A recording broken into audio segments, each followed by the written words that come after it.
बहुत सावधानी की बात है। और जीवन में, सबके जीवन में एक बार ये प्रश्न खड़ा होगा। इसे सौभाग्य मत मान लेना, इसे प्रारब्ध मत मान लेना। प्रारब्ध से भोग का सानिध्य मिलता है, भोग क्रिया नहीं होती। भोग क्रिया अज्ञान से होती है। प्रारब्ध से सामग्री एकत्रित हो जाएगी, भोग का संयोग का वो सब प्रारब्ध रचना कर देगा, लेकिन क्रिया अज्ञान से होती है, क्रिया कामना से होती है।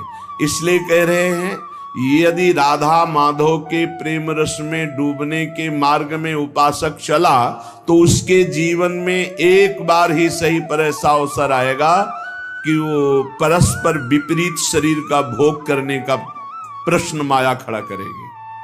आपको कह रहे हैं कि अगर नवयुवती है तो अपनी पुत्री जैसे होती है, ऐसे देखो, सुपुत्रीयति, अपनी पुत्री कितनी भी सुंदर जवान, ऐसा आता ही नहीं भाव में कि स्त्री है, आता ही नहीं है। जिनके आता है वो राक्षस ही हैं, मनुष्य तो है नहीं तो घर में रहा जाता है, बड़ी बहन, परिवार के सदस्य। कहीं ऐसा आता है कि जवान बहन है तो जवान लड़की, ऐसा थोड़ी आता है। हंसते खेलते गले लगाते, कोई कहीं भाव ही नहीं रहता काम का। चाहे जवान पुत्री हो चाहे जवान बहन हो, कभी ऐसा घर में भाव, जिनके भाव आता वो राक्षस हृदय के हैं, मनुष्य हृदय के नहीं। वो राक्षस हृदय वाले, आसुर स्वभाव वाले हैं। नहीं, अपनी पुत्री अपनी बहन के समीप रहने पर कहीं ऐसे भाव थोड़ी आते। खूब खेलना कूदना हंसना बातचीत करना ये सब घर में होता रहता है, पर ये भाव थोड़ी आता है कि ये स्त्री है। नहीं, वो मेरी बहन, वहां कोई गुंजाइश ही नहीं काम भाव की। तो बोले सगी पुत्री की तरह सब पुत्रियां दिखाई दे, अपने से बड़ी हैं तो बिल्कुल मेरी जैसे जननी वैसे। मातृयत्य परांगनाम, जैसे अपनी अम्मा के पास, मां के पास बैठे तो क्या भाव बिगड़ेगा? कुछ नहीं बिगड़ेगा। कैसा भी जवान लड़का हो, मां अपने ऐसे हृदय से लगा के दुलार करती है, समझाती है, बुझाती है, डांटती है। वहां काम भाव आता है क्या? मां के गले लगने पर, बहन के गले लगने पर काम भाव आता है क्या? बेटी को हृदय से लगाने पे काम। जब साधारण सांसारिक पवित्र भाव में काम नहीं आता तो तुम तो परम पवित्र भगवान के भाव वाले हो, तुम्हारे अंदर कैसे काम परास्त कर सकता है? मातृयत्य परांगना, ये आएगा प्रश्न जीवन में। पुरुष है तो स्त्री के प्रति, स्त्री है तो पुरुष के प्रति। साधक बहुत सावधान रहे, माया प्रश्न करेगी। घूमते रहते हैं माया के पार्षद, घूमती रहती है माया की पार्षदी। बहुत सावधान, जाके संग कुमति मति उपजय करत भजन में भंग, तजोरे मन हरि विमुखन को संग। बहुत कीमती जीवन है, सिद्ध बात समझ लो, संकोच की बात नहीं। हरि को रिझाओगे तो वैकुंठ का द्वार, वृंदावन के दिव्य धाम का द्वार, साकेत द्वार, कैलाश धाम का द्वार खुलेगा। और जगत के शरीरधारी को रिझाओगे तो आखिरी द्वार वही है, मलमूत्र का, और कुछ नहीं। हमारी बात मान लो, संकोच करने की बात नहीं है। हम वहीं से पैदा हुए हैं और वहीं की आसक्ति से फिर दुर्गति को प्राप्त होंगे। खुली बात है, देख लो, दो ही आकर्षण है, बढ़िया से बढ़िया खाने को मिले, भोगने को मिले। शिष्णोदर परायण शास्त्र कहता है, शिष्ण और उदर। उदर रसेंद्री से संबंधित है, शिष्ण जनेन्द्री से संबंधित है। बस जनेन्द्री और रसेंद्री के भोगों में पूरा दिव्य मानव जीवन बर्बाद। श्रीपाद कह रहे, यदि राधा मुरलीधर के प्रेम में मगन होना है, बहुत सावधान। ये मत समझो कि माया कब किस रूप में कहां प्रश्न करती है। वो जननी है, वो अपने बेटे को पुष्ट करने के लिए कोई भी प्रश्न कर सकती है, लेकिन अपनी दृष्टि। महाप्रभु चैतन्य देव रुदन कर रहे हैं, हा गोविंद हा कृष्ण। दो वेश्याएं पहुंचती, एक कहती कितना ये रुदन कर रहे हैं, बोले मेरी जैसी नहीं मिली होगी इसीलिए ना। अभी देखो इनका रुदन बंद करती। वो क्या जाने कि जो हरि के आशिक है उनको हरि माया आकर्षित नहीं कर सकती। भगवान का एक विशुद्ध प्रताप बल भक्तों की रक्षा करता रहता है। वो जाकर के विनोदास्पद बातें करने लगी। महाप्रभु चैतन्य देव ने कहा, मां बस करुणा कर दो, श्री कृष्ण मिल। वो शब्द उनके हृदय में ऐसा चोट किया कि मैं इतनी नीच, ऐसे महापावन से ऐसी भावना चरणों में गिर गई, मुझे क्षमा करो, क्या मेरा भी उद्धार हो सकता? कृष्ण कृष्ण कृष्ण। ऐसा नहीं कि किसी के जीवन में प्रश्न नहीं आता, प्रश्न आता है, पर जो ये भगवत कृपा से सावधान रहता है कि ये प्रश्न है, मुझे उत्तर देना है इसका। ऐसा नहीं कि प्रश्न के लपेटे में आकर के फिसल जाना है, प्रश्न है, उत्तर देना है, बहुत संभाल के उत्तर देना है। अपमान भी नहीं करना, क्योंकि ये वही आए हुए हैं जिनकी हम आराधना करते हैं।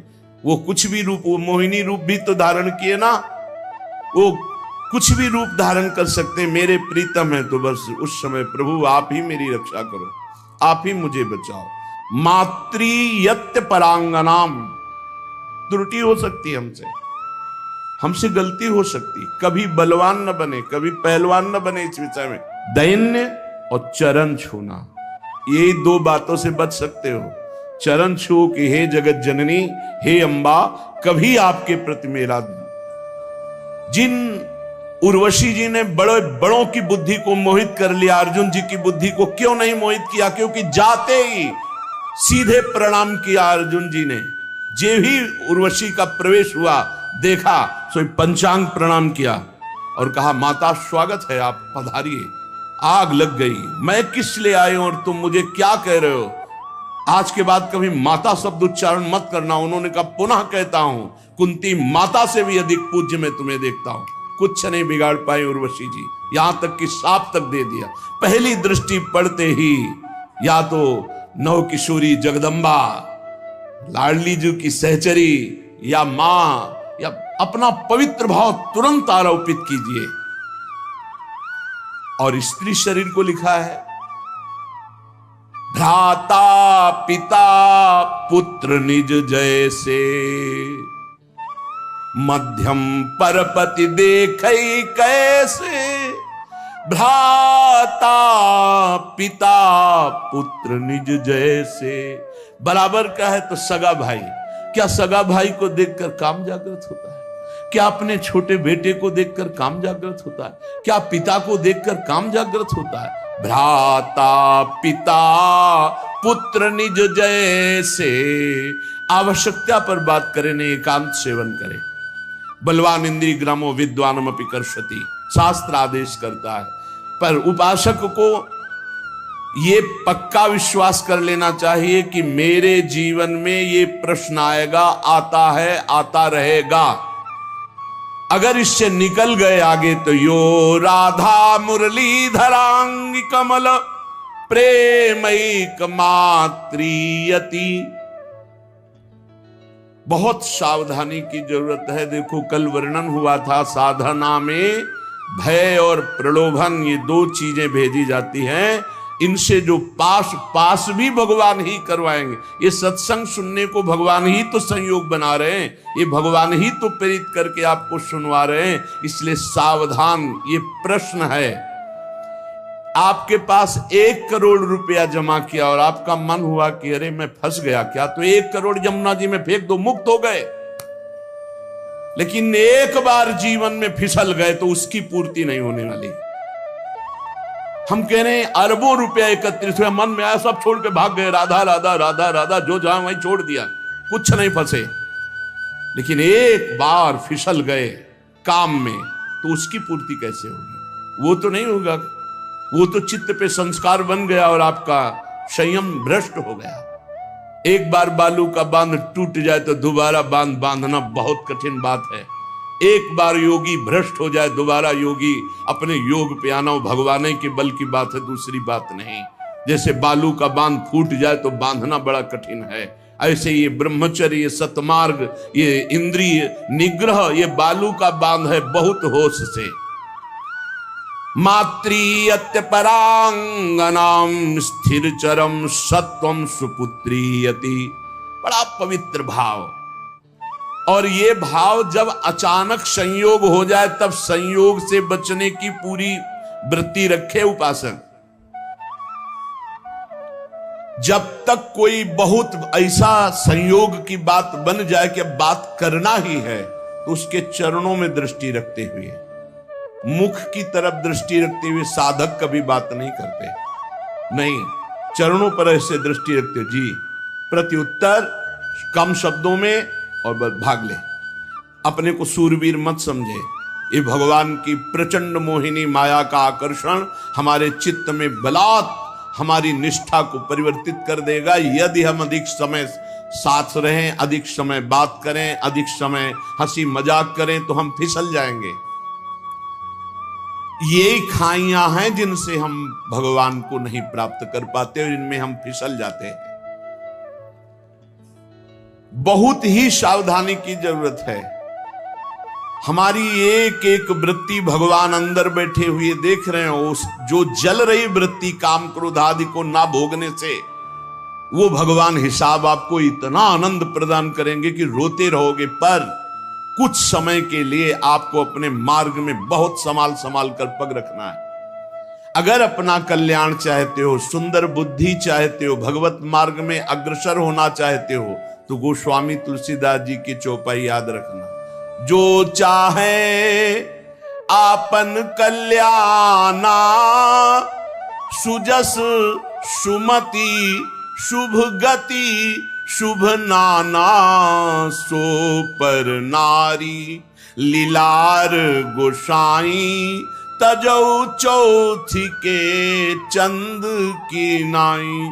जैसे चौथ के चंद्रमा को देखने से कलंक लग ही जाता है, ऐसे ही जो पराई माता बहनों की तरफ ऐसी गंदी दृष्टि या बार बार मुख की तरफ देखना, तो हाव भाव आदि के द्वारा चित्त का आकर्षण होकर मलिन हो जाना स्वाभाविक है। जैसे चौथ के चंद्रमा को देखने से कलंक लगता है, ऐसे जो साधक अपना कल्याण चाहता है, सुमति चाहता है, शुभ गति चाहता है, उसे चाहिए कि चरणों की तरफ देखकर बात करे। ये जगत जननी जगदम्बा हैं, इनकी कृपा से हम परमार्थ पर विजय प्राप्त कर लेंगे। इनके प्रति हमें भोग्य बुद्धि, दोष बुद्धि, निकृष्ट बुद्धि का त्याग करना ही होगा, तब हम आगे बढ़ पाएंगे। गोत्रीयत्यति तर्जना दिशु महा, मित्रीयति द्वेषिषु। यदि हम भगवत मार्ग में चल रहे हैं, कोई हमारी निंदा करता है, तर्जना करता है, तो जैसे अपना भाई, अपना घर का, अपने गोत्र का, परिवार का कोई लड़ाई झगड़ा करे, तो ऐसा अरे घर का आदमी कोई बात नहीं, ऐसे टाल देते हैं, ऐसे भाव रख लेते हैं। या हम भाव रख लेते हैं भगवान के द्वारा विधान किया हुआ भेजा गया है, कोई हमारे प्रारब्ध का क्षय हो रहा है, और जो हमसे विद्वेषी, उसे हम महामित्रवत भाव रखें। नहीं, हम में और संसारी पुरुष में क्या अंतर। करत जे अनुशहन निंदक, तीनों पे अनुग्रह करो। अपने शरीर को जैसे हम प्यार करते हैं और दूसरे शरीर से हम उदासीन रहते हैं, ये संसारी पुरुष का लक्षण है। और भक्त अपने शरीर से उदासीन रहता है और दूसरे शरीरों के दुख को अपने शरीर जैसा मानता है। ये भाव होता है। अपने शरीर में कष्ट है कोई बात नहीं, लेकिन दूसरे के शरीर का थोड़ा भी कष्ट उसके हृदय में पीड़ा पहुंचा देगा। पूज्य श्री भाई जी हनुमान प्रसाद पोद्दार जी महाराज साधकों के लिए बहुत अमृतमय वचन लिखे हैं। भगवान को प्राप्त करना है तो तीव्र अभिलाषा जागृत करो। नाम जप से, सत्संग से, सदाचरण से, दूसरों की सेवा से, पवित्र शरीर, पवित्र मन, पवित्र विचार, पवित्र वाणी, तो परम पवित्र सच्चिदानंद भगवान की प्राप्ति की अभिलाषा साधु संग से निश्चित जागृत हो जाएगी। अन्य कामना जब उत्पन्न हो जाती है, तब भगवान की प्राप्ति की अभिलाषा नहीं हो सकती। भगवान ने कहा स्वयं कि जिसका चित्त भोगों ने अपहृत कर लिया है, जो भोगों में लगा हुआ है, जो भोग सामग्री संग्रह करता है, ऐसा व्यक्ति कभी निश्चय ही नहीं कर सकता कि मुझे भगवत प्राप्ति करनी है। भोगैश्वर्य प्रसक्ता नाम तया प्रहृत्य चेतसाम, व्यवसायत्मिका बुद्धि समाधो न विधीयते। वो कभी भगवान की प्राप्ति की इच्छा ही नहीं कर सकता है। इच्छा ही नहीं होगी ऐसी बात नहीं, अगर साधु संग हो तो वो भोग आदि का त्याग करके भगवत प्राप्ति की इच्छा जागृत कर सकता है, पर जब तक भोगों में लगा रहेगा तब तक भगवत प्राप्ति की इच्छा ही नहीं होगी। अन्य कामना वाला भगवत प्राप्ति की इच्छा नहीं रखता। अनन्य कामना जिसकी है श्री भगवान से, उसके हृदय में इच्छा जागृत होती है, अब मुझे भगवत प्राप्ति करना है। जब भगवत प्राप्ति की इच्छा जागृत होती है तब भगवान के अनुकूल आचरण और प्रतिकूल आचरणों का त्याग, ये नियम लेना होता है। श्री कृष्ण अनुकूलेन प्रतिकूलस्य वर्जनम विसर्जनम। आज के बाद कभी शास्त्र विरुद्ध, धर्म विरुद्ध आचरण नहीं करूंगा, तभी आपके अंदर भगवत प्राप्ति की अभिलाषा जागृत होगी। इधर तो माला चला रहे हैं, पाठ कर रहे हैं, धर्म के कार्य कर रहे हैं, और पीछे फिर अधर्माचरण हो रहा है, तो वो अंधा बटे पड़ा चबाए, तुम्हारे हाथ में कुछ नहीं लगेगा। हमको संयम से रोकना पड़ेगा। जो धर्म, जो नाम जप, जो साधन कर रहे हैं, वो हमारा कहीं किसी पापाचरण में बह न जाए, कहीं किसी छिद्र से बह न जाए। हम अपने इंद्रियों को, मन को हम विचार के द्वारा, पवित्र विचारों के द्वारा उनको घेरे रहते हैं। इसी का तो इनाम मिलता है परम पद, इसी का इनाम मिलता है अद्भुत आनंद की उमगन। ना भय जन्म का, ना मृत्यु का, ना रोग का, ना शोक का, किसी भी तरह का कोई भी द्वंद्व प्रभाव उपासक के अंदर नहीं रह जाता। अनुकूलस्य, अपने इष्ट देव गुरुदेव के अनुकूल, और प्रतिकूलस्य विसर्जनम, प्रत्येक प्रतिकूल आचरण का त्याग। जब साधक ऐसा आचरण बहुत समय तक करता है तो उसके प्राणों में रुदन करने की इच्छा जागृत होती है और वो क्रंदन करने लगता है। रोते रोते उसके हृदय में विरहाग्नि जलाती है, और उसी विरहाग्नि को शीतल करने फिर भगवान को आना होता है, फिर उसे भगवत प्राप्ति हो जाती है। दूसरी बात, साधक जब इस मार्ग पर चलता है तो उसका स्वभाव होता है इधर उधर ताक झांक करना। ये कैसे चलता है? ये बहुत बुरी आदत है, ये बिल्कुल नहीं रखनी चाहिए। पर दोष दर्शन से सबसे बड़ा घाटा होता है कि हम जो दोष दूसरे में देखते हैं, देखने की चेष्टा करते हैं, वो दोष हम में जागृत हो जाता है। इसलिए साधक को इधर उधर ताक झांक करने वाला स्वभाव नहीं रखना चाहिए। छोटी छोटी बातें होती हैं जिनमें हम फिसल जाते हैं। हर साधक इस बात को समझ ले, परमार्थ में चलने पर इधर उधर ताक झांक, पड़ोसी बगल वाला साधक क्या करता है, अगर ये दोष दर्शन की वृत्ति रही तो ऐसे ही नीचे खड़े रहोगे, परमार्थ की ऊंचाई पर नहीं चढ़ पाओगे। इधर उधर ताकने वाला साधक लक्ष्य तक कभी पहुंच ही नहीं सकता। सिद्ध महापुरुषों के वचन है। साधक को चाहिए कि अपनी दृष्टि केवल अपने लक्ष्य पर रखते हुए, लक्ष्य हमारा क्या है? सर्वान वस्तुतया निरीक्ष परम स्वाराध्य बुद्धिर्मम, मेरे भगवान ही सब रूपों में, बस सारा नाटक वही कर रहे हैं। हमको ये नहीं देखना ये कमी इसमें साधक में है या कमी उस साधक, ये गुरु देखें या भगवान देखें, वो सुधार करें, हमारा ठेका नहीं है। हमारा ठेका है अपनी कमी देखना और भगवान को प्राप्त करना। सत्संग अपने लिए होता है, दूसरों के ऊपर थोपने के लिए नहीं होता, दूसरों के दोष दर्शन के लिए नहीं होता, वो अपने मन को शासन में लाने के लिए सत्संग होता है। साधक जब इस दोष से आगे बढ़ता है, ये बहुत जोर का दोष होता है, जब इससे आगे साधक बढ़ता है तो उसके जीवन में प्रलोभन आता है। जब प्रलोभन से बचता है तो फिर भय आता है। बड़े बड़े भय आते हैं भक्तों के जीवन में। फांसी की सजा निश्चित हो गई, आग में जलाने निश्चित हो गया, जहर पिला दिया गया, क्या क्या। जब प्रलोभन और भय से भी आगे निकलता है तब दिव्य सिद्धियां, आकाश में उड़ जाओ जहां जिस लोक में, जब इनसे भी आगे निकल जाए, जीवित मर जाए उलट आप में समाया है दिलगिरी, एकदम खाक, तब भगवान की प्राप्ति होती है। वो संसार चक्र का भेदन करके सच्चिदानंद स्वरूप को प्राप्त कर लेता है। वैराग्य दो प्रकार का होता है, एक समल वैराग्य और एक विमल वैराग्य। सांसारिक प्रतिकूलता को लेकर जो घर त्यागा जाता है उसे समल वैराग्य कहते हैं। ये समल, मल का प्रयोग नहीं होना चाहिए। ये मल है वासना, कामना, रुपया, पैसा।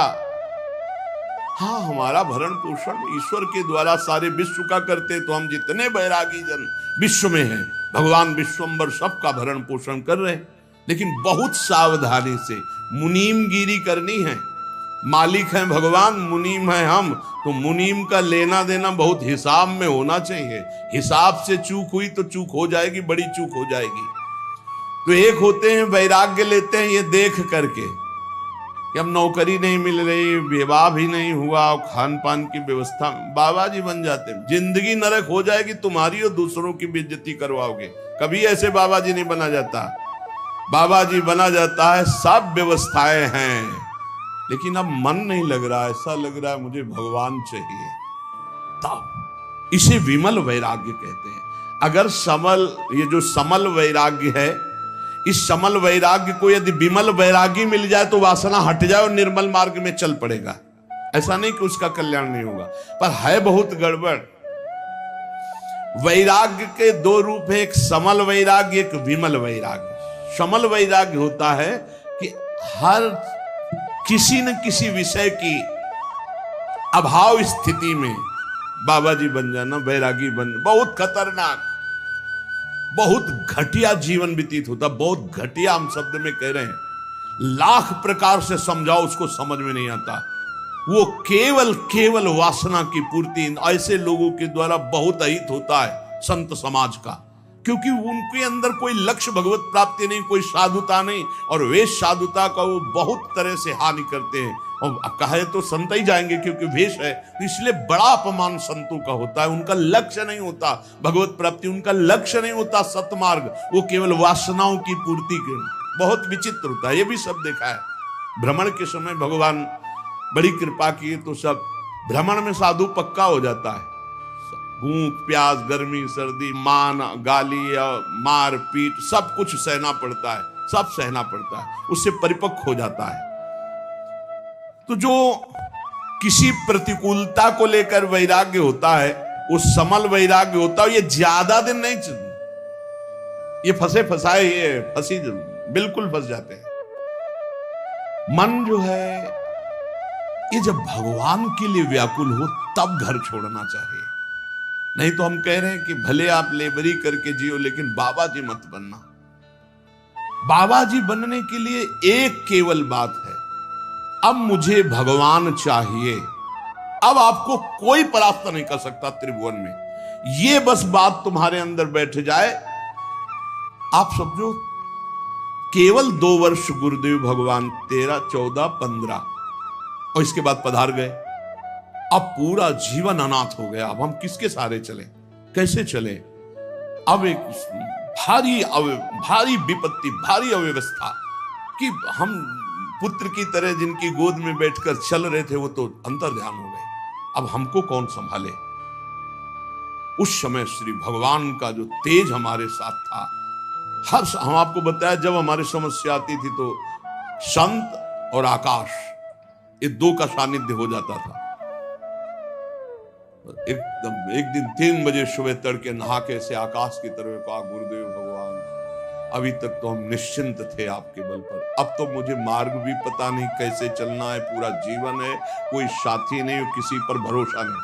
हमारा शुरू से किसी पर भरोसा नहीं था। भगवत प्रेरणा से, भगवत कृपा से एक हमारे दिमाग में बैठ गया था कि भगवान के सिवा, गुरुदेव के सिवा इस संसार में कोई सतमार्ग में नहीं चला सकता और गिराने वाला हो सकता है।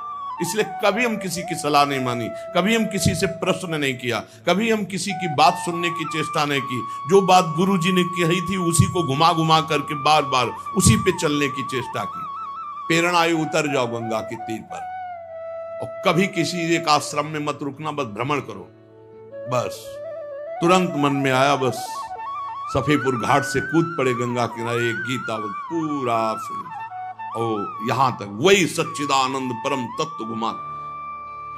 अगर थोड़ा भी कुछ राग लेकर घर से निकलोगे तो फंस जाओगे। आश्रम व्यवस्था, कई जगह भ्रमण में से प्रलोभन आएगी, यहाँ के महंत बन जाओ, अब से यहां जब तक भगवत प्राप्ति नहीं तो राम काज की नहीं बिनु मोहि कहां विश्राम। शमल वैराग्य, इस प्रयास देखना चाहिए साधक को कि कोई वासना लेकर आए तो फटाफट उसका ऑपरेशन कर डालो गुरुजनों के सानिध्य में, सत्संग में, नहीं तो ये वासना कहीं ना कहीं फंसाकर चौपट कर देगी। किसी सांसारिक प्रतिकूलता को देख करके अनुकूलता पाने के लिए तो बाबा जी नहीं बन गया कोई, या अनुकूलता पाने के लिए वैराग्य का नाटक तो नहीं कर रहा। ये बहुत हानिकारक है, परमार्थ में आगे नहीं बढ़ने देगा। विमल वैराग्य जिसमें विषयासक्ति है पर वो विषयासक्ति को मिटाना चाहता है, वो तृष्णा रहित होना चाहता है, वो भगवत प्राप्ति करना चाहता है, वो कहीं विश्राम नहीं मानना चाहता, केवल भगवान की प्राप्ति। वो सूरवीर, ये महान योद्धा सातरत सा लोकांतरत पार कर देगा, जीवन पार कर देगा, कोई नहीं इसे परास्त कर सकता। दुख दोष ये मिटाने के लिए हम भगवत मार्ग में आते हैं। देखिए, दुख दोष मिटाने के लिए हम भगवत मार्ग में आते हैं। जो उपासक भोगों का रागी होगा, सुख सुविधाएं हर्षित, ठाकुर को देखकर हर्षित होने का कब तुम्हारा भाव आएगा? मन अति हर्ष जनावन ते ही आज देखी हो परम से। अरे विश्व की हर संपत्ति चरणों में फेंक दी जाए तो भी ऐसे उधर देखने की इच्छा न हो। सुरपति नरपति लोकपति जिनके भावे घास रहे, परम आनंद में तज सब गए, सच्चिदानंद का आशिक और छोटी मोटी वस्तुओं में हर्षित हो जाए। ऐसा बुरा लगना चाहिए संसार की पद प्रतिष्ठा भोग सामग्री। जैसे तुम्हें कई अरब रुपया का संकल्प बनाया, तुम्हें 5 का नोट दिया जाए, ये ले 5 का, तो कैसा लगेगा? मानो थप्पड़ मारा। ऐसे अखिल कोटि ब्रह्मांड नायक चाहिए तो लोक परलोक के भोग तुम्हें विश्वत लगने चाहिए। ब्रह्मादि के भोग सब विषम लागत ताई, नारायण ब्रज चंद की लगन लगी, कहीं राजी हो जाए। हे साधक सावधान, कहीं राजी नहीं। अपने को हर समय कसौटी में कसते रहो, कोई जान न पावे। सब सुविधा होने पर आप अपने को कसौटी में कसो। तुम शरीर नहीं हो, तुम मन नहीं हो, तुम इंद्री नहीं हो। कभी कभी पूरा दिन भूखे रह गए, कोई जान न पाया। और दिनचर्या में फर्क नहीं पड़ना चाहिए। दिनचर्या में फर्क पड़े तो तुम साधु नहीं। दिनचर्या में फर्क न पड़े और अपने आप को कभी ऐसे कभी ऐसे, और खूब भजन परायण। और जब एक समाहित चित्त हो गया, एक संत के एक शिष्य थे तो शौच में भी नाम जप कर रहे थे। किसी ने देखा, जाके उनके गुरुजी से कहा, महाराज ये तो बहुत ही भ्रष्ट है। क्यों? बोले तो शौच में भी नाम जप करता है। ओ बड़ाई ना करके उसकी बुलवाया, ए शौच में नाम जप करते हो? गुरुजी ने कह दिया। दूसरे दिन ऐसे जवान पकड़ के शौच में बैठा, और वो जो दोष दर्शन करने वाले होते हैं वो सब, उनका एक चश्मा अलग होता है, वो छिद्रान्वेषण, दूसरों के दोष ही देखा करते हैं। दूसरे दिन वो गए, बोले महाराज आज तो मुंह में हाथ डाले बैठा, ऐसे ऐसे बैठा था। तो बुलाया और कहा, भाई वैष्णव होकर तुम अवैष्णव काम करते हो, शौच के समय ऐसा नहीं, मुख में हाथ क्यों डाले थे? तो रोने लगे, बोले गुरुजी आपकी आज्ञा भी नहीं टाल सकते और मुझसे नाम के बिना रहा नहीं जाता, इसलिए मैंने जवान पकड़ा कि जवान से नाम ना निकले। पर उस समय भी हृदय से चल रहा था, हृदय से लगा लिया और कहा, बेटा तुम्हारा जीवन धन्य हो गया। गुरु के मना करने पर भी नाम जब ना उनकी आज्ञा का पालन हो तो इसलिए जवान पकड़ लिया, पर खुल के कह दिया कि गुरुजी शौच में भी हृदय से नाम चल रहा, हम नहीं छोड़ पाएंगे। तो बोले यही जीवन का सार, और हृदय से लगा लिया। और छिद्रान्वेषण वाले को कहा, आज के बाद हमारे सामने मत आना, हमसे रहा ना जाए, हमको कसम दिला दी जाए तो भी ना रहा जाए। एक संत के पास एक गए, बोले 18 साल से आपने कहा था राम राम जप को, तो हमने जप किया, लेकिन हमको कोई दिव्यता तो समझ में आई नहीं। तो उनका, अच्छा हमें गुरु मानते हो? बोले हाँ गुरु मानते हैं, आपको पक्का मानते हैं। बोले तुम्हें हमारी कसम है बस कल तक ये नाम ना जपना, फिर कल आओगे तो हम ऐसा मंत्र देंगे कि बहुत जल्दी तुम्हारे को सिद्धि प्राप्त हो जाएगी। तो ठीक है, प्रणाम करके चले, शुरू हुआ अभ्यास।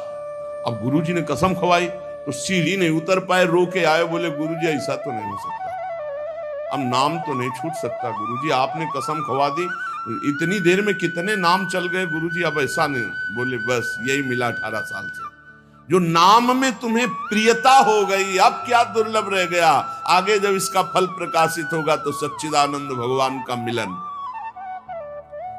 तो हमारा स्वभाव बन जाए कि रहा ना जाए बिना भजन के, हमारा जीवन भजन बन जाए। मत प्राणाह उसे ही कहते, हर श्वास में भगवान का स्मरण। गोपीजनों के लिए भगवान ने कहा मन मनस का ता मन मनस का मत प्राणा मदर्थ त्यक्त दहिका। मन मनस, उनका मन मैं हूं, उनका प्राण मैं हूं। गोपियों के हृदय में श्री कृष्ण प्राण है, गोपियों के मन श्री कृष्ण है, मेरे लिए समस्त देह सुखों का त्याग कर दिया। देखो भगवत प्राप्ति ऐसे नहीं होती, मेरे मन से जीवित हैं गोपियां। भगवान ने कहा मेरे प्राण ही गोपी के प्राण हैं, भगवान के प्राणों से अनुप्राणित, भगवान के जीवन से जीवित। ये क्यों? भगवत स्मरण, हर श्वास तो भगवान को प्राण समर्पित, हर वृत्ति तो चित्त और मन समर्पित, पूरा निश्चय भगवान मेरे तो बुद्धि समर्पित और अहम भगवान के दासत्व में समर्पित। जब श्री भरत जी महाराज चित्रकूट जा रहे हैं तो भरद्वाज जी के आश्रम में तो उनको रात्रि में बड़ा संकोच हो रहा है भरद्वाज जी से एकांत में मिलने की, क्योंकि भरत जी को एक अंदर चुभन थी कि मेरे को ही लक्ष्य बनाकर कैकेयी मैया ने राम जी को 14 वर्ष का वनवास, तो बड़ा कि मैं ही ऐसा कलंकी हूं जिसके कारण मेरे प्रभु को इतना कष्ट, तो बड़ा सकुच कर रहे थे। और वहां चर्चा हो रही थी, भरत जी पधारे हैं तो कहा भरत सरिस को राम सनेही, जगु जपु राम राम जपु जेही। अरे भरत जैसा राम प्रेमी कौन हो सकता, सारा संसार राम राम जपता है, पर राम जी क्या जपते हैं? श्री भरत श्री भरत श्री भरत। भरत सरिस को राम सनेही, जग जपु राम राम जपु जेही। भरत जी के समान कौन प्रिय? क्यों? भरत जी जैसे राम जी को निरंतर जपते से राम जी श्री भरत ऐसा जपते हैं। प्रेमी का हृदय हर समय अपने प्रीतम के चिंतन में तन्मय रहता है। विलक्षणता उसी में आती जो निरंतर भजन परायण रहता है। भगवान का स्वभाव, भगवान की महिमा, भगवान का प्रभाव उस भक्त के हृदय में उतरने लगता है जो निरंतर भगवत चिंतन परायण रहता है। यहां सावधानी रखनी है, भजन परायण होने पर भी हमारे अंदर चाह नहीं पैदा हो रही तो कोई न कोई हम में त्रुटि हो रही है। जिसको अपने साध्य का पता है, मेरा साध्य क्या है, श्यामा श्याम, तो फिर राजी कैसे हो रहे हो और से? जब तुम्हारा साध्य श्यामा श्याम है तो तुम राजी कैसे हो रहे हो और बात से, धन से, संपत्ति से, प्रणाम से, नमस्कार से? जब तुम जानते हो ये मिथ्या है, तुम्हारा साध्य परमात्मा है, तो तुम परमात्मा के सिवा अन्य किसी से कैसे राजी हो गए? साधना की विघ्न जिनसे हमें बचना है, ये विघ्न है। अपने आराध्य देव साध्य के बराबर किसी को नहीं रखना, ये बात समझो। किसी वस्तु, व्यक्ति, स्थान, घटना, परिस्थिति, कैसे तुम राजी हो गए कि प्रभु का विस्मरण? जैसे हम किसी व्यक्ति से मिलने में प्रभु को भूल गए तो वो व्यक्ति प्रभु से बढ़कर हो गया। किसी वस्तु के भोग में हम प्रभु को भूल गए तो वस्तु प्रभु से बढ़कर हो गए। साध्य की ओर जिसकी दृष्टि नहीं है वो साधक किस बात का? अपने को जो एकांत रूप से भगवत प्राप्ति के मार्ग में चलाया है उसी को साधक कहते हैं, और जो हर समय साध्य को लक्ष्य रखता है वही साधक प्रवीण साधक है। अपने कार्य में, अपनी साधना में, अपने मार्ग में दूसरे की तरफ ताको झाको मत, चुपचाप चलते रहो। साधक को हमेशा ध्यान रखना चाहिए, हमें कभी लक्ष्य को भूलना नहीं है। हमारा लक्ष्य क्या है? खड़े हैं तो हमारी दृष्टि बिल्कुल मंत्राकार, कार्य में है तो नाम जप। जी जब पूछे क्या चल रहा है, आपकी कृपा से चल रहा है। उत्तर यही होना चाहिए, झूठ नहीं, सत्य ही होना चाहिए। लक्ष्य को भूल गए जिस मिनट, जिस सेकंड, उससे बड़ी हानि क्या है? तुम साधक क्या है? हानि हरिवंश के नाम अंतर परे, का हनुमंत विपत्ति प्रभु सोई, जब तो सुमिरन भजन न हुई। हरि बाबा ने एक दृष्टांत में बताया कि एक सिद्ध फकीर एक संत की झोपड़ी पर गए तो वहां गड्ढा बना हुआ था सामने और घुटनों का भी। उनका शिष्य और संत जन थे तो उनका ये क्या है? बोले हमारे गुरुजी यहां दंडवत करते हैं। हाँ, ऐसे चिकने चट्टान में भी गड्ढा बन गया, इतनी दंडवतें करते हैं। बहुत गदगद कंठ हुए, आप बहुत दिव्य संत हैं जो इतनी दंडवतें रोज प्रभु को करते हैं। तो आकाशवाणी हुई कि इनकी दंडवतों से मैं खुशी नहीं हूं। वो सिद्ध फकीर जो थे संत, वो रोने लगे। इतने में वो महात्मा आ गए। अरे देखा क्यों संतो, प्रणाम किया, उनका दंडवती करना स्वभाव था, प्रणाम किया। वो रो रहे थे, उनकी तरफ बड़ी दुखद दृष्टि से देख रहे थे। तो उनका प्रभु आप रो क्यों रहे हैं? उनका तुम्हारे लिए रो रहा हूं। हमारे लिए क्या परेशानी है? हमको क्या परेशानी? बोले आप इतनी मेहनत करते हैं, इतनी दंडवत करते हैं, और आकाशवाणी हुई है कि प्रभु आपकी दंडवतों से, नमन से खुश नहीं है। वो नाच पड़े। बोले सच्ची? बोले हाँ। बोले प्रभु ये तो बड़ी खुशी की बात है कि मैं दंडवती करता हूं, प्रभु को ये पता है, प्रभु देख रहे हैं कि मैं उनको दंडवती करता, इसमें रोने की क्या बात है? ये तो बहुत खुशी की बात है। वो खुश है कि नहीं खुश, इसका परिणाम मिलेगा कि नहीं। सबसे खास बात है कि हर दंडवत वो हमारी देख रहे हैं, हर दंडवत बड़ा आनंद से प्रफुल्लित होकर वो रोने लगे। आनंद शुरू इस बात से कि प्रभु मेरी हर दंडवत को देख रहे हैं, स्वीकार करें ना करें, लेकिन मेरी दंडवत को देख रहे हैं, मेरी साधना को देख रहे हैं। थोड़ी देर में यह आकाशवाणी फिर हुई, ऐ संत मैं तुम पर बहुत प्रसन्न हुआ, तुम जो चाहो मांग सकते हो। तो जो सिद्ध महापुरुष आए हुए थे उन्होंने कहा अभी तो आपने आकाशवाणी की थी कि इनकी बंदगी, इनकी दंडवत से आप प्रसन्न नहीं, अभी आप कहते हैं मैं बहुत प्रसन्न हूं, तो इतनी देर में कौन सी साधना हो गई? बोले इतनी देर में जो इनका अपनापन मेरे लिए है, उमंग है, वो इनकी जो जागृत हुई, उसी उमंग और अपनेपन से मैं बहुत प्रसन्न हो गया और इनकी साधना पूर्ण हुई। एक क्षण लगता है। हमको ये नहीं देखना कि इसका परिणाम क्या होगा। हमको अपनी दिनचर्या, अपनी नियमावली करना, इसी से भगवान भी कह दे मैं प्रसन्न नहीं, तो ये बात तो है कि आप देख रहे हो ना, बस इतनी बात बहुत है, आप देख रहे हो बस।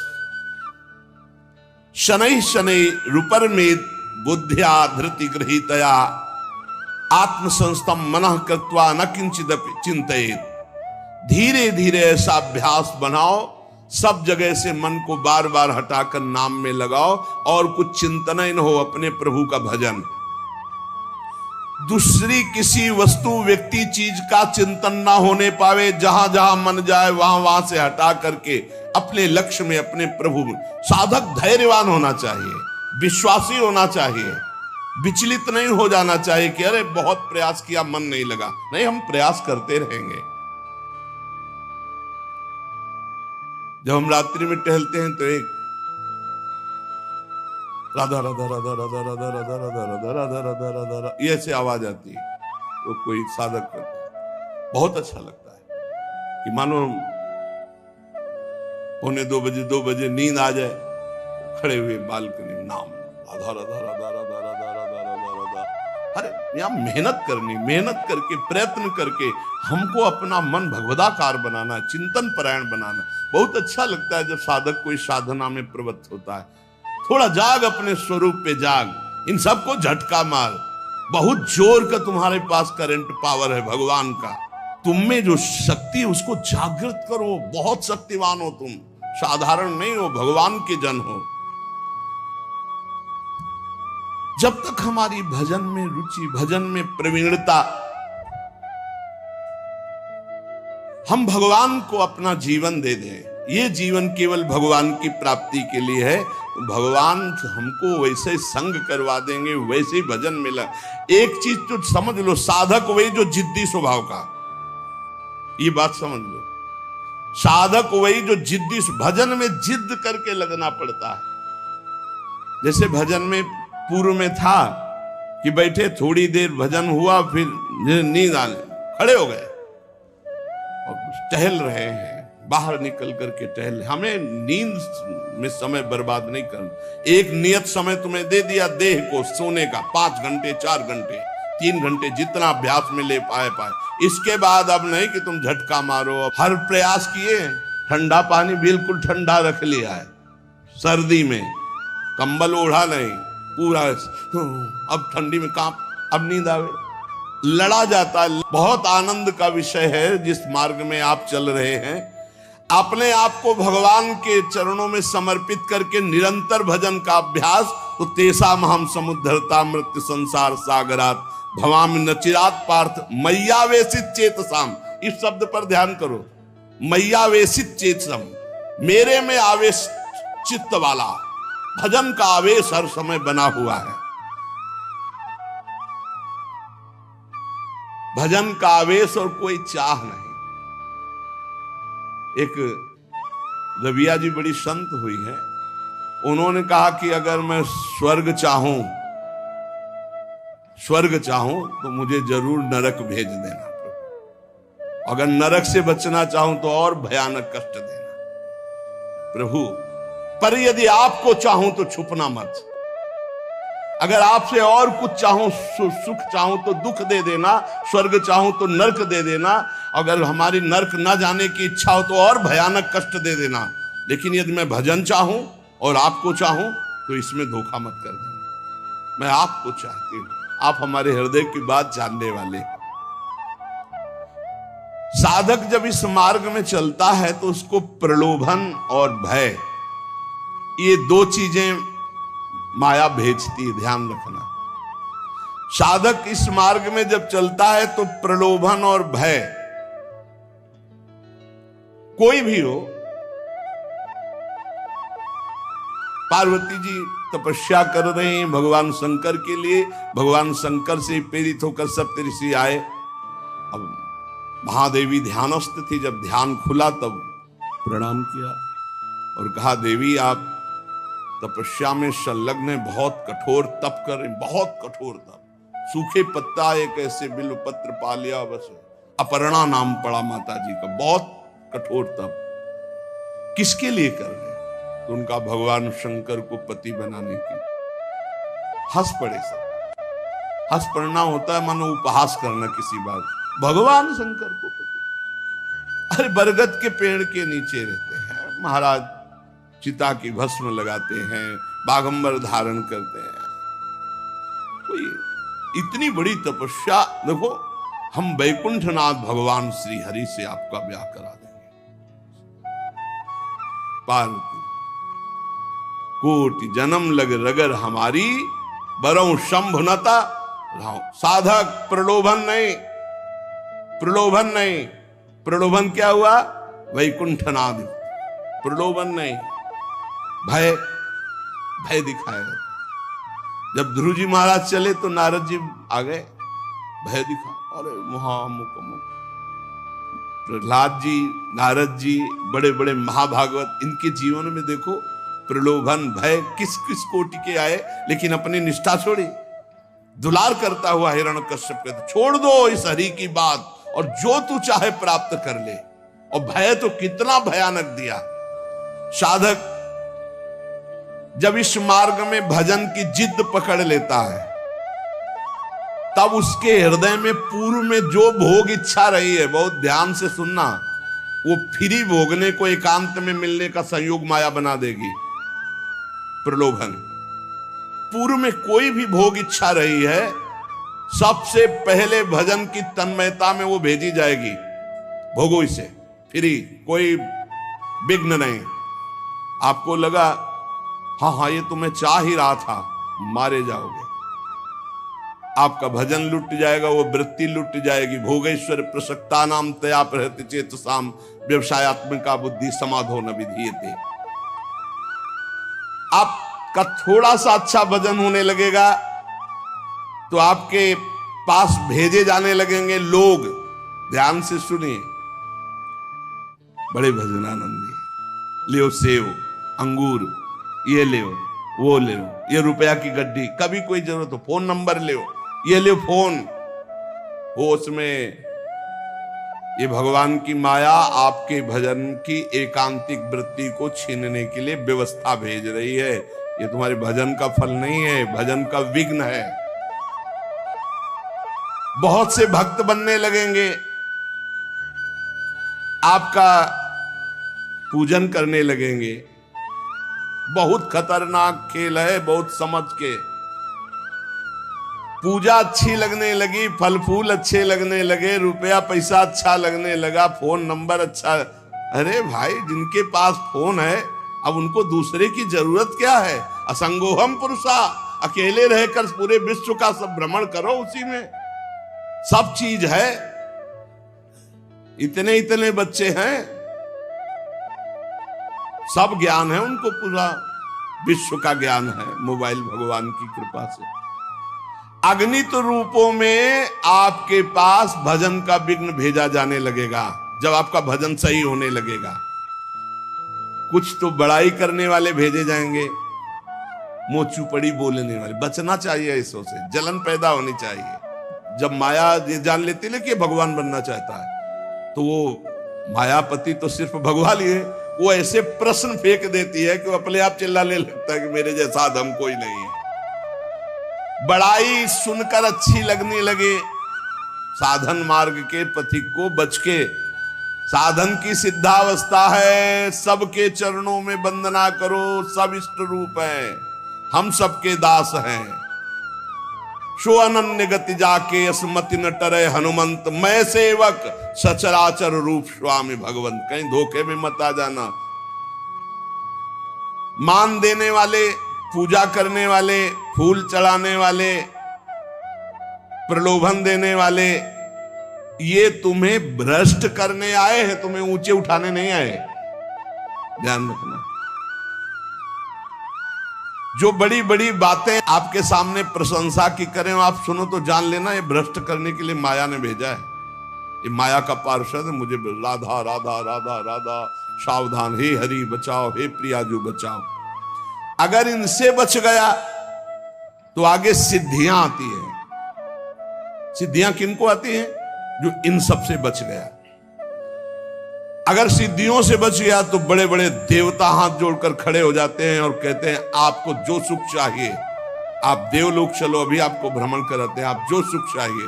जब मृत्यु लोक चाहो, मृत्यु लोक में कोई जान नहीं पाएगा। जब चाहो देवलोक, जब चाहो जिस लोक का भोग, क्योंकि भगवान को प्राप्त करना चाहना, भजन करना, भगवान को प्राप्त करना चाहना, तो उसकी चाह को बदलते हैं। देवता लोग हाथ जोड़कर खड़े हो जाते हैं। बड़े बड़े देवता लोकपाल उसके सामने आने लगते हैं। आप वरुण लोक चलो, आप इंद्र लोक चलो, आप वायु लोक चलो। साधक भय और प्रलोभन आखिरी तक, जब तक भगवान के दर्शन न हो जाए, कुछ स्वीकार न करे। इनसे बचा रहेगा तो भजन सफल हो जाएगा। एकनिष्ठ साधक ही जीत सकता है इन प्रलोभन और भय से। अपने गुरुदेव को आदर्श मानकर बस उनकी आज्ञा पर छुप करके, अपने आप को छुपाकर भजन करके भगवत साक्षात्कार कर ले। फिर भगवान जब करवाना चाहते हैं जगत मंगल, फिर वो सारी जिम्मेवारी उनकी होती है। हमारा मार्ग कैसा है ये हमें केवल गुरुदेव से देखना है और किसी व्यक्ति से सलाह नहीं लेनी। फिर हमें कोई बुरा कहता रहे तो हमें कोई परेशानी नहीं, क्योंकि हम गुरुदेव से मिलकर चल रहे हैं। बस साधक मार्ग पर चलने वाला है, अभी सिद्ध तो हुआ नहीं, इसलिए उसे कभी भूलकर कोई दूसरा भरोसा नहीं कर लेना है। भरोसो जाहि दूसरों सो करो। अगर किसी का भरोसा कर लिया तुम्हारा मार्ग रुक जाएगा।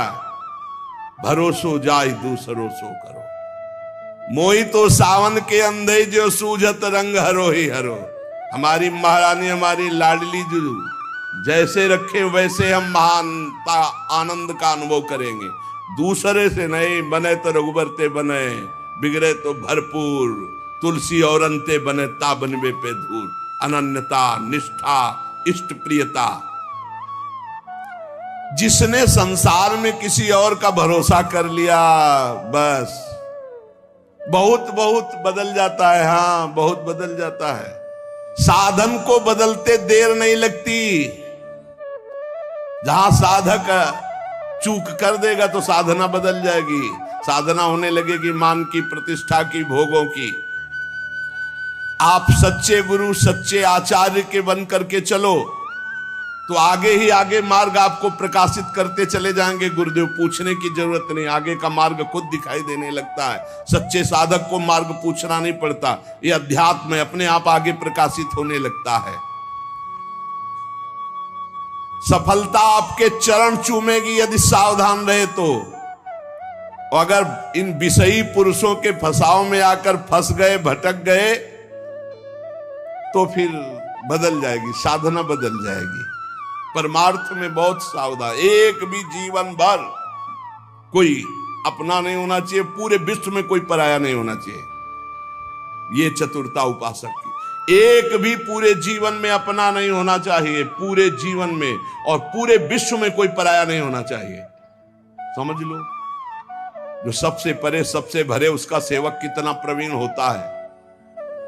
साधक साधना में सावधान, उसके बीच में प्रलोभन आएंगे भगवत प्राप्ति के बीच में, चाहे वो सिद्धियों का, चाहे देवताओं का हो। लोक की तो बात ही क्या, केवल अपने इष्ट के लिए जो धुआंधार भजन में लगा हुआ है, कहीं विश्राम नहीं, कहीं कोई चाह नहीं, वो निकल जाता है। सालोक के सारिष्ट सामीप्य सारूप्य एकत्व मप्युत दीयमानम न ग्रहणंति बिना मत सेवनम जना। भगवान का भक्त इन मोक्ष सुखों को स्वीकार नहीं करता। सिद्धियां और देवता या अन्य सुखों की तो बात जाने दो। ध्यान रखने की बात है कि अनन्य प्रेमी, अनन्य भजनानंदी ही भगवत साक्षात्कार करता है।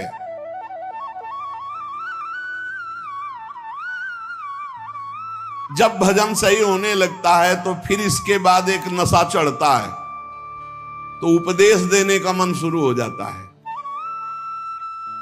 बहुत उत्तम महापुरुष है भाई जी महाराज। साधक को बचाने के लिए छोटी छोटी सी बात को उपदेश लोगों को दे करके, अपने को श्रेष्ठ समझ करके वो भजन से उतरने लगता है। जीवन आपको याद होगा पीछे सुमति, जब नरकों के चरित्र का जो, उसमें सुमति जी का इसी में परमार्थ बिगड़ गया था। थोड़ी भी बात अभी जीवन में अध्यात्म की आई नहीं, उपदेश शुरू कर दिया तो भ्रष्ट हो जाओगे, नष्ट हो जाओगे। एक संत गए थे श्री सीताराम ओंकार नाथ जी महाराज जी के पास, तो देखा और कहा कि क्या करते हो? तो उन्होंने कहा कि उपदेश कर, प्रवचन। तो उन्होंने कहा था वैसे है मंगलमय कार्य, लेकिन भ्रष्ट होने में देर नहीं लगेगी। ये सिद्ध पुरुषों का, जो भगवत प्राप्त महापुरुष है, उनको अन्य साधक इस चक्कर में न फंसे। भगवान अगर इतनी सामर्थ्य दिए तो बात अलग। भगवान की चर्चा करना बहुत अच्छा है, भाई जी महाराज कह रहे, सुनना अच्छा है, लेकिन इसके बाद का जो परिणाम है, प्रणाम नमस्कार वाह वाह यश कीर्ति, वो तुम्हें भ्रष्ट कर देगी यदि भगवत प्राप्ति नहीं हुई है। बहुत बुराइयों को अवकाश मिल जाता है प्रवचन करने वाले पर आक्रमण करने का। अच्छे से फुर्सत में हमारी बात चिंतन करना, एकांत में भाई जी कहे, वास्तविक लाभ से वंचित हो जाओगे यदि भगवत प्राप्ति नहीं हुआ, प्रवचन शुरू कर दिया तो। जब तक जीवन में सत्य उतर न जाए तब तक प्रवचन न करे। इसलिए प्राचीन काल की गुरु परंपरा थी कि गुरु उपदेश करते थे और गुरु लायक देखकर उपदेश करते थे। उसे साधन बता दिया, पूरा जीवन साधन में लगा, सिद्ध हो गया, अब वो उपदेश करे। ऐसा नहीं कि यहां प्रवचन सीख कर प्रवचन किए जाए। जो केवल प्रवचन तो कुछ नहीं रह जाता, रुपया पैसा मान प्रतिष्ठा ये सब, भगवत मार्ग का कुछ नहीं रह जाता पक्का। गुरु कृपा पात्र जो केवल कथयन्ति च माम नित्यम तुष्यन्ति च रमन्ति च, ये अलग मार्ग है। पहले भरपेट खूब खा ले, अर्थात भगवदानंद की अनुभूति कर ले, तब प्रवचन करे, नहीं कोई सफलता हाथ नहीं लगेगी। साधक को इस प्रवचन रूपी व्यापार से बचना चाहिए। हम पहले खूब अच्छे से काम क्रोध लोभ मोह मद पर विजय प्राप्त करके भगवदानंद में डूब जाएं, वो आगे की बात भगवान क्या करवाएंगे। पहले हमें आचरण उतार ले। एक बार द्रोणाचार्य जी ने शप से कहा कि एक बात सीख लो, कोई मारे भी तो गुस्सा नहीं करना है। ये बात सीख लो, यदि तुम्हें उत्तम मार्ग का अनुसरण करना है, महापुरुषों के मार्ग में चलना है, तो तुम्हें मारे भी तो गुस्सा नहीं करना है। सीख लिया? सबसे पूछा जी क्या सीखा? हमें कोई मारे भी तो गुस्सा नहीं करना है। युधिष्ठिर जी से खड़े हो, क्या सीखा?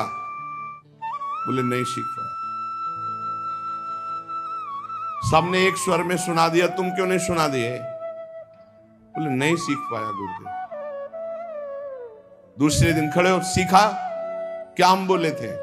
बोले नहीं सीख पाया गुरुदेव। 7 दिन तक पूछा, बोले डंडा लाओ, और 5-7 बेत मारे। बोले सीखा? बोले हाँ गुरुदेव सीख गया। क्या? कि कोई मारे भी तो गुस्सा नहीं करना चाहिए। बोले क्यों? आप क्यों?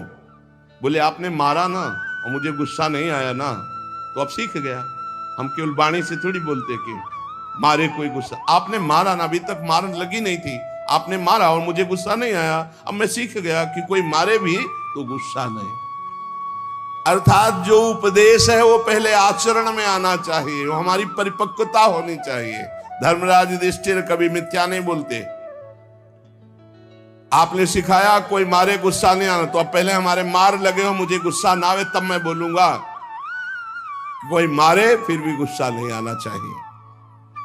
तो हर रोज हम बड़ी महिमा की बात कह रहे हैं, वही सत्संग सुनाते हैं, घुमा के, चाहे शब्दों का अंतर हो, सत्संग वही होता है।